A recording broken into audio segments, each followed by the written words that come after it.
இப்ப ம். மகர ராசிக்கு எப்படி இருக்கு மேம்? கர்மா வினைகள்லாம். மேடம் மகரம் வந்து பார்த்தீங்கன்னா, காலபுருஷனுக்கே 10ஆம் பாவம் மேடம். ஜீவனஸ்தானம், தொழில் ஸ்தானம், சனியினோட ராசி மேடம். சனியினோட ராசி.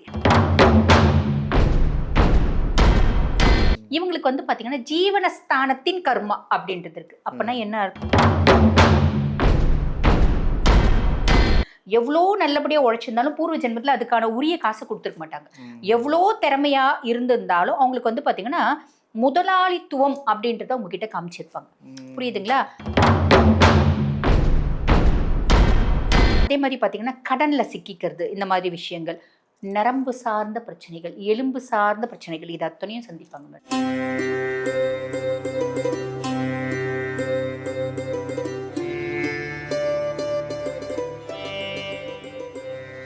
நீங்களும் ஜாதகம் கத்துக்கணும், ஜோதிடம் கத்துக்கணும் அப்படின்னு ஆசைப்பட்டீங்கன்னா, வீடியோலேருந்து நம்பர் எடுத்து எங்க தீபா அருளாளன் மேடம் கிட்ட நீங்க கான்டாக்ட் பண்ணி, நீங்களும் அஸ்ட்ராலஜர் ஆகலாம். உங்க ஜாதகத்த நீங்க பார்த்துக்கலாம். உங்க ஃபேமிலி ஜாதகத்த நீங்க பார்த்துக்கலாம். ஹாய் எல்லாருக்கும் வணக்கம். This is Balambika. உலகமெல்லாம் பார்த்து ரசித்து எங்கள் ஜோதிடர் யுகம் சேனலை வந்து இவ்வளோ அழகாக பிரபலமாக்கி கமெண்ட் கொடுத்து உங்களுடைய பரிகாரங்கள்லாம் என்ன வேணும் நீங்கள் வந்து என்னென்ன தேவைகள் அப்படிங்கிறத உங்கள் கமெண்ட்டில் சொல்லி நாங்கள் அதை எடுத்து ஒரு ஜோதிடர்களையும் கூப்பிட்டு உங்களுக்கான 12 ராசிக்கான பரிகாரங்கள் உங்களுக்கான எல்லா விஷயங்களையும் நாங்கள் இன்னும் கொண்டு வந்துக்கிட்டே இருக்கிறோம். இதுக்கு காரணம் உங்களுடைய அந்த சப்போர்ட்டு தான். அதனால் மிக்க நன்றி முதல்ல எல்லாருக்குமே, ஜோதிடர் யுகம் வியூவர்ஸ்க்கு எல்லாருக்குமே முதல்ல நன்றி. அந்த வகையில் இன்றைக்கி நம்ம ஒரு அருமையான ஒரு ஜோதிடரை பார்க்க போகிறோம். யார் அப்படின்னா, நான் கொஞ்சம் ரொம்ப அழகாக இருப்பாங்க அப்படின்னு சொன்னால் நீங்களே அதை புரிஞ்சிருப்பீங்க. க்ளூ தான் கொடுக்குறேன். வேறு யாரும் இல்லைங்க, டாக்டர் தீபா அருளாளன் அவர்களை தான். இந்த கர்மா வினைகள் அப்படின்னு ஒன்று இருக்கா இல்லையா அப்படின்னு அவங்கள தான் நம்ம கேட்டு தெரிஞ்சுக்கணும். இந்த கர்மா வினைகள், கர்மா பலன் 12 ராசிக்கும் இருக்குன்னு சொல்கிறாங்க.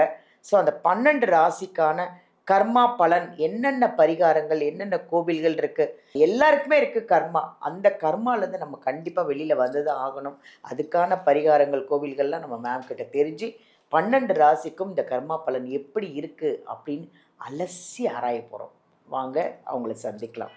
வணக்கம் மேம். வணக்கம் மேம். எப்படி இருக்கீங்க? நல்லா இருக்கேன் மேம். நீங்க எப்படி இருக்கீங்க? நல்லா இருக்கேன். நீங்கள் நல்லா அழகாக பிரகாசமாக செம்மையாக உட்காந்துருக்கீங்க. அழகான நல்லது. ஒரு பச்சை கலரில் ஒரு புடவை கட்டி ஒரு அம்மன் மாதிரி உட்காந்துருக்கீங்க. ரொம்ப நல்லது. சந்தோஷமாக இருக்குது. ம். எப்படி இருக்குது மேம் நம்ம ஜோதிடர் யுகம் சேனலோட வியூவர்ஸ் இதெல்லாம் பார்த்துட்ருப்பீங்க.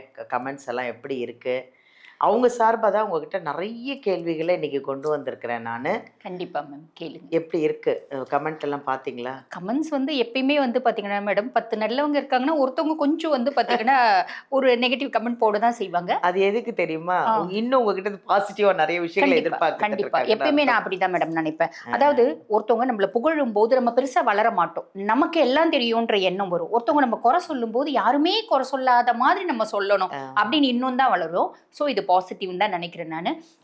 அதுக்கும் மேல மேடம் முதல்லயே வந்து நான் குறை சொல்லாத மாரி பெர்ஃபெக்ட்டா இருக்கணும் அப்படின்ற ஒரே விஷயத்தினால தான் பிளானட்டரி பொசிஷன்ஸ் எல்லாம் பார்த்து சொல்லுவேன். அப்படியும் சொல்றவங்க சொல்றாங்க. பார்க்கலாம் எவ்வளோ நாள் வந்து ஒரு 10 வீடியோஸ்க்கு ஒரு கமெண்ட்டாவது வருது மேடம் இல்ல இல்லைங்களா? அது ஏன் வருதுன்னா, ம். ஒரு விஷயத்த நெகட்டிவா பேசும்போது தான் உங்ககிட்ட இருந்து இன்னும் எவ்வளோ விஷயத்த எடுத்துக்கலாம், இன்னும் உங்களுக்கு என்ன தெரியும் அப்படிங்கிறத மக்கள் எதிர்பார்க்குறாங்களோன்னு எனக்கு தோணுது. கண்டிப்பா மேடம். அது குறை ஒரு நல்ல கண்டுபிடிக்கிற விஷயம். மனசு இல்ல மேடம். பக்குவப்பட்ட மனசு என்னது. நீங்க சோ அது அப்படி பிரச்சனை நினைப்பீங்க. இல்ல. அப்ப இது குறைன்னா அப்ப நம்ம இன்னும் வேற என்ன சொல்லலாம் அப்படின்ற ஒரு ஐடியாவும் வரும் இல்லையா? கண்டிப்பா. அந்த விஷயத்துல வந்து Deepa Arulalan is very special for viewers அப்படின்னு சொல்லலாம்.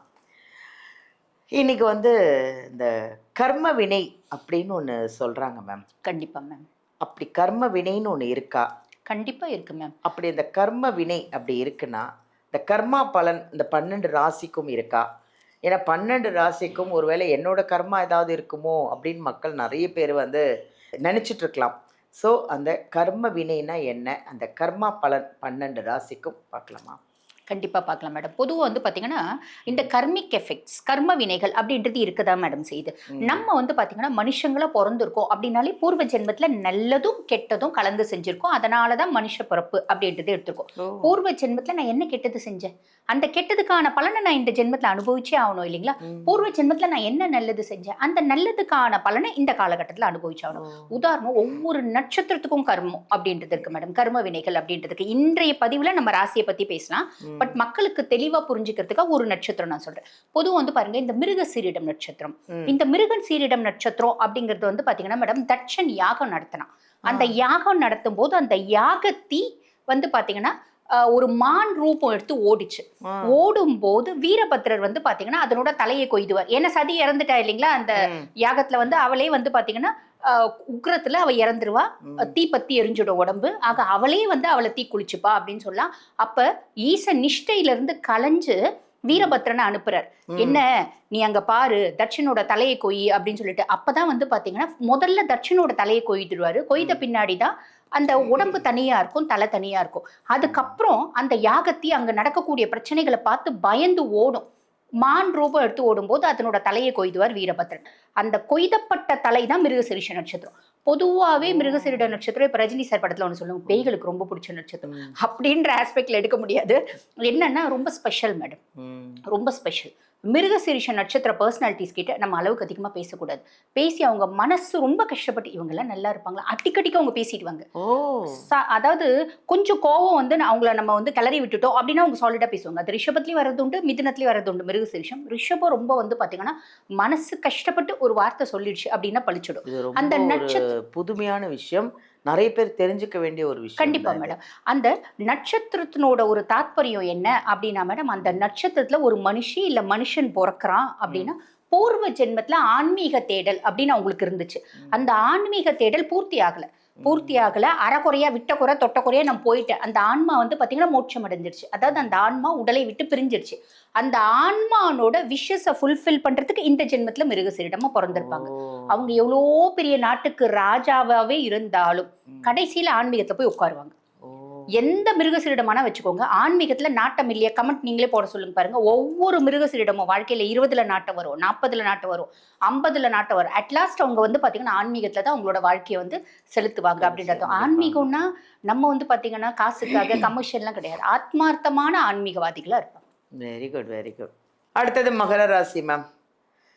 நம்ம வந்து ஒரு ராசிக்கு அந்த கர்மாவினை வந்து நீங்கள் சொன்னது எனக்கு ரொம்ப ஹாப்பியாக இருக்குது மேம்.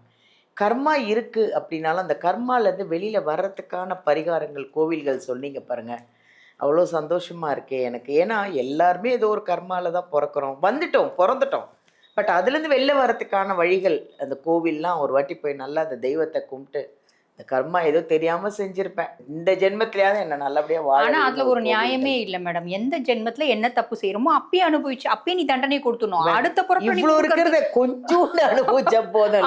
அதேதான் அப்பயே கொடுத்துட்டு இருக்கணும். இதுல எனக்கு கூட பெருசா வந்து பாத்தீங்கன்னா இந்த தெய்வத்தினோட கோட்பாடு ஒரு பிடிமானமே இல்ல. இதுக்கு வந்து நம்ம வந்து அக்செப்ட் பண்ணவும் முடியாது. அப்ப நான் பூர்வ ஜென்மத்துல கெட்டவளா இருந்தா அப்பயே நீ பனிஷ்மெண்ட் கொடுத்துருக்கணும். அடுத்த பொறுப்புல என்ன நல்லவளா வச்சு நானே நிறைய கடவுள்கிட்ட அதுக்கு விடை தெரியல மேடம். அதுக்கு நான் நிறைய தேடி இருக்கேன். எங்களுக்கு திருப்பி அடுத்த ஜென்மத்திலேயே போட்டு ஏன்னா நீ வந்து அப்பயே அந்த ஜென்மத்திலேயே வந்து பாத்தீங்கன்னா ஆன்மா உடலை விட்டு பிரிஞ்ச பின்னாடி யமவாதனை அப்படின்றது ஒண்ணு அடையும். அப்ப யம தர்மன் வந்து தண்டனை கொடுக்குறான். தண்டனை கொடுத்த பின்னாடி அடுத்த பொறப்பும் கொடுத்தா அதனோட விட்ட குறை தொட்ட குறை எங்களுக்கு கொடுக்குறீங்க, என்ன பாவம் இருக்கு. ஆமா அப்படின்ற எங்களுக்கு நீ அதே மாதிரி கெட்டவங்களாவே பிறக்க வச்சிருக்கோம். அப்ப கெட்டவங்களா பிறக்க வச்சு இப்ப நல்லவங்களா பிறக்க வச்சு காயப்படுத்துறிய அப்படின்ற கஷ்டம் இருக்கு. ஆனா அதுக்கு பதில் தெரியல. இப்ப மகர ராசிக்கு எப்படி இருக்கு மேம் கர்மா வினைகள்லாம்? மேடம் மகரம் வந்து பாத்தீங்கன்னா காலபுருஷனுக்கே 10ஆம் பாவம் மேடம். ஜீவனஸ்தானம், தொழில் ஸ்தானம், சனியினோட ராசி மேடம், சனியினோட ராசி. அப்ப கர்ம வினைகளோட ஆதிக்கம் நிறைஞ்ச ராசி அப்படின்னே சொல்லலாம். இவங்களுக்கு வந்து பாத்தீங்கன்னா ஜீவனஸ்தானத்தின் கர்மா அப்படின்றது இருக்கு. அப்பனா என்ன ரொம்ப சிம்பிளா சொல்லணும் அப்படின்னா, முற்பிறவியில மத்தவங்கள ரொம்ப வேலை வாங்கினேன், அவங்களோட உழைப்ப நான் திருடினேன், அவங்கள நிறைய வேலை வாங்கி அதுக்கு உரிய காசை கொடுக்கல. இப்ப எல்லாருமே அப்படித்தானே மேடம் பண்றோம். 100 ரூபாய் அதேதான் நடக்குது. அப்ப எல்லா ராசியுமே இது பண்றோம் பாத்தீங்களா? ஐயோ என்ன ஒரு ரொம்ப சிம்பிளா போனோம் அப்படின்னா பியூட்டி பார்லர் போனா நம்ம வந்து டிமாண்ட் பண்றது இல்லை மேடம். எந்த பொம்பளைங்களானா இருக்கட்டும். பியூட்டி பார்லர் போனா டிமாண்ட் பண்றதில்ல. ஆண்கள் வந்து பெருசா வந்து அந்த பார்கெயின் பண்றது இல்ல. ஆனா எங்கேயோ ஒரு பொண்ணு பாவம் ஒரு பூ வச்சு வியாபாரம் பண்ணியிருக்கோம். ஒரு முழம் 100 ரூபான்னு சொல்லிட்டு வச்சுக்கோங்களேன். அன்னைக்கு இருக்கிற அந்த விலையை அந்த பொண்ணு சொல்லுது, அட 50 ரூபாய் பூவை 100 ரூபான்னு கூட தான் சொல்லட்டுமே. அதுகிட்ட போய் 50 ரூபாய் கொடுக்குறியா, 25 ரூபாய் கொடுக்குறியா, 3 முழம் வாங்கிக்கிறேன், 100 ரூபாய் கொடுக்குறேன் இப்படின்னு எல்லாம் டிமாண்ட் பண்ணுவாங்க பாத்தீங்களா? சூப்பரா சொன்னீங்க. செய்யறோம் பாத்தீங்களா? பார்லர்ல 2000 3000ன்றாங்க, அதையே கொடுத்துறோம். 100 ரூபாய்க்கு எதுக்கு ஒரு ஆமா பார்கெயின் பண்றோம் பண்ணுவாங்க. அதே மாதிரி வந்து பாத்தீங்கன்னா மேடம் சூப்பர் மார்க்கெட்ல போய் ஜம்முன்னு அழகா பெருமையா வந்து இன்னர் ரேட் போட்டுருந்தாலும் வாங்கிட்டு வருவோம். ஆமா. எங்கேயோ ஒரு மூலையில ஒரு ஆயா பாவம் ஏதோ ஒன்று வியாபாரம் பண்ணிட்டு இருக்கோம், அதுகிட்ட போய் டிமாண்ட் பண்ணுவாங்க. எங்க ஹஸ்பண்ட் எப்பயுமே வந்து பாத்தீங்கன்னா பெஸ்ட் பார்கெய்னர் மேடம். எங்கன்னா போனான்னா காய் நான் பெட்டியா வாங்கிக்கிறேன் இவ்வளவு கொடுங்க நான் சொல்லுவேன், கொடுத்துட்டு வாப்பா. நம்மளுக்கு அது சாதாரண விஷயம். நீ மாதுளம்பழம் பெட்டியா வாங்கினாலும் அவன் பெட்டி 1000 ரூபாய் பெட்டி 800 ரூபாய் கொடுன்னு கேட்பாரு. அந்த டிமாண்ட் பண்ணுவாரு. நான் சொல்லுவேன் வேண்டாம். அவன் எடுத்துட்டு வந்து அதை பேக் பண்ணி அவன் வண்டி பெட்ரோல் எல்லாம் போட்டு தானே கொடுக்குறான் மேடம். அந்த 200 ரூபாய் மீத்தி நீ என்ன பண்ண போற? நீ நீ எங்கெங்கயோ எவ்வளவு விட்டுட்டு வர, இது என்னத்துக்கு நீ மீத்துற? நான் சொல்லுவேன் நீ எல்லாம் வியாக்கியானம் பேசாத அமைதியாரு அப்படிம்பாரு. ஏன்னா அவர் துளாராசி, என்னால பேச முடியாது, எனக்கு பேசுறதுக்கு வழி இல்லை. என்ன பயங்கரமா பேசுவார், அட்டமெண்டா பேசுவார். அதாவது அவர் பேசுற பேச்சு அவன் கொடுத்துருவான். அவன் என்ன யோசிப்பான், சீவோ கிலோவா எங்க வியாபாரம் பேசுறது, ஆமா நீ எடுத்துன்னு போ அப்படின்னு கொடுத்துருவான். அதுக்கும் மேல மேடம் அவங்க என்ன யோசிப்பாங்கன்னா சின்ன சின்ன வியாபாரிகளுக்கு ஒரு கிலோவா வியாபாரம் பண்ணணும், ரொம்ப நேரம் காத்துட்டு இருக்கணும், பொட்டி பொட்டியே வாங்குறாங்க, வாங்கி போட்டோம் 10 ரூபாய் நம்மளுக்கு வந்து லாபத்துல தானே கம்மி அப்படின்னு கொடுக்குறாங்க. ஆனா நான் என்ன யோசிப்பேன் அப்படின்னா பாவம் அவங்க அந்த 200 ரூபாய்க்கு தானே அந்த அதிகமா 100 ரூபாய் வர இடத்துல 300 ரூபாய் வருது 200 ரூபாய் வருதுன்னா அவங்க சந்தோஷமா கொடுப்பாங்க. இப்ப கஷ்டத்தோட கொடுப்பாங்க. அது கர்மா வரும்னு நீ ரொம்ப கர்மா, நீ ரொம்ப நல்லது கெட்டதுன்னா பேசாத, நீ பூமியில வாழறதுக்கு தகுதியா பேசு அப்படிம்பாரு. இந்த மாதிரி நம்ம நிறைய பேர் செய்வோம் மேடம், செய்வோம் இல்லைங்களா? ஒரு கொய்யாக்காய் வாங்குறன்னு போது கட் பண்ணி கொடுத்தாங்கன்னா எவ்வளவு ஒரு கொய்யாக்காய் 5 ரூபான்னு, என்ன 5 ரூபாய் இப்ப 5 ரூபாய்க்கு விற்கிறது இல்லை, 20 ரூபான்னு சொல்றேன்னு வச்சுக்கோங்களேன். இன்னும் 20 ரூபாய், எங்க ஊர்ல 5 ரூபாய்க்கு விற்குது ஒரு கொய்யாக்காய் அப்படிம்பாங்க. எத்தனை பேர் அந்த மாதிரி டிமாண்ட் பண்றாங்க? அந்த மாதிரிலாம் பண்ணக்கூடாது மேடம். அந்த மாதிரி அவங்களோட உழைப்பு, அவங்க லாபமோ நஷ்டமோ, அவனுக்கு அது பெரிய காசு, உனக்கு அது சாதா காசு தானே, கொடுத்துட்டு வரலாம்ல. இந்த மாதிரி பொம்பளைங்க ஒவ்வொருத்தவங்களும் வந்து பாத்தீங்கன்னா வாழ்க்கை வந்து புரியுது அப்படின்னா முதல்ல இப்படி டிமாண்ட் பண்ண மாட்டாங்க. ஆமா உண்மைதான். முதல்ல இப்படி கோச்சியாட மாட்டாங்க. 20 ரூபாய் கீரைக்கு 5 ரூபாய் கொடுத்தாதான் அவன் எத்தனை பொம்பளைங்க கோச்சியாடுறத நான் பார்த்துருக்கேன். பாவம் அது அந்த 5 ரூபாய்க்கு தானே அந்த அம்மா தெருவெல்லாம் சுத்தி வருது. கொடுத்துரு, சந்தோஷமா வாங்கிட்டு போயிட்டோம். இந்த மாதிரி சின்ன சின்ன விஷயங்கள் நம்ம மாத்தினாலே நம்ம வாழ்க்கை மாறும் மேடம். அந்த மாதிரி இவங்களுக்கு வந்து பாத்தீங்கன்னா எவ்வளோ நல்லபடியா உழைச்சிருந்தாலும் பூர்வ ஜென்மத்துல அதுக்கான உரிய காசு கொடுத்துருக்க மாட்டாங்க. எவ்வளோ திறமையா இருந்திருந்தாலும் அவங்களுக்கு வந்து பாத்தீங்கன்னா முதலாளித்துவம் அப்படின்றத உங்ககிட்ட காமிச்சிருப்பாங்க. புரியுதுங்களா? அந்த மாதிரி எல்லாம் காமிச்சதுனால இப்ப உனக்கு எவ்வளவு திறமை இருந்தாலும் எவ்வளவு நீ வேலை செஞ்சாலும் உனக்கு அந்த அங்கீகாரம் அப்படின்றது கிடைக்காது. இந்த ஜென்மத்துல உன்னோட உழைப்பை யாரும் சுரண்டுவாங்க. இப்படி ஒரு விஷயம் அனுபவிப்பாங்க. அதே மாதிரி பார்த்தீங்கன்னா நல்ல பேர் கிடைக்காம போயிடுறது அப்படின்றது ஒன்று உண்டு. அடிக்கடிக்கு வேலை மாறிட்டே இருப்பாங்க. பிஸ்னஸ் பண்ணுறாங்க அப்படின்னா அடிக்கடிக்கு வந்து பார்த்தீங்கன்னா இந்த பிஸ்னஸில் கான்ஃப்ளிக்ட்ஸை சந்திப்பாங்க. ஒன்று தொழிலாளர்கள் மூலியமா நிறைய கான்ஃப்ளிக்ட்ஸை சந்திக்கிறவங்க இருப்பாங்க. ஏன்னா பூர்வ ஜென்மத்தில் நீ தொழிலாளிகள் தானே ஏமாத்தினா, இந்த ஜென்மத்தில் உன் கீழே வேலை செய்யணும் பெருசாக உனக்கு வந்து விசுவாசமாக இருக்க மாட்டான். நிறைய பேர் அப்படி சந்திப்பாங்க. அதே மாதிரி பார்த்தீங்கன்னா திடீர் தொழில் முடக்கம், திடீர்னு பெரிய லெவல்ல இருப்பாங்க, திடீர்னு தொழில் முடக்கும் அப்படின்றது இருக்கும். அதே மாதிரி பாத்தீங்கன்னா கடன்ல சிக்கிக்கிறது, இந்த மாதிரி விஷயங்கள், நரம்பு சார்ந்த பிரச்சனைகள், எலும்பு சார்ந்த பிரச்சனைகள், இது அத்தனையும் சந்திப்பாங்க மேடம். அவங்களுக்கான பரிகாரங்கள் கோவில்கள் சொல்லுங்க மகர ராசி. பொதுவா வந்து பாத்தீங்கன்னா மேடம் இந்த ஜென்மத்துல பூர்வ ஜென்மத்துல வேலை செய்யறவங்கள நீ வந்து ரொம்ப கேவலமா ட்ரீட் பண்ண, ரொம்ப வந்து டிகிரேட் பண்ண, இந்த ஜென்மத்துல அவங்கள மரியாதை கொடு, அவங்களுக்குன்னு உரிய அங்கீகாரம் கொடு. நீ பெரிய இண்டஸ்ட்ரியலிஸ்டா இரு, நீ பெரிய ஃபேக்டரி ஓனரா இரு. நீ வந்து பாத்தீங்கன்னா இந்த சூர்யா படம் ஒன்று வந்து பாத்தீங்கன்னா அவரு காஃபி எல்லாம் போயிட்டு ஒர்க்கர்ஸ் கூட குடிப்பாரு பாருங்க, அந்த மாதிரி நீ வந்து அந்த அளவுக்கு இல்லை அப்படின்னாலும் அவங்களுக்கு ரெஸ்பெக்ட் கொடு, அவங்களோட உணர்வுகளுக்கு மரியாதை அப்படின்றது கூட. இந்த ஒரு விஷயம் செய்யணும் மேடம்.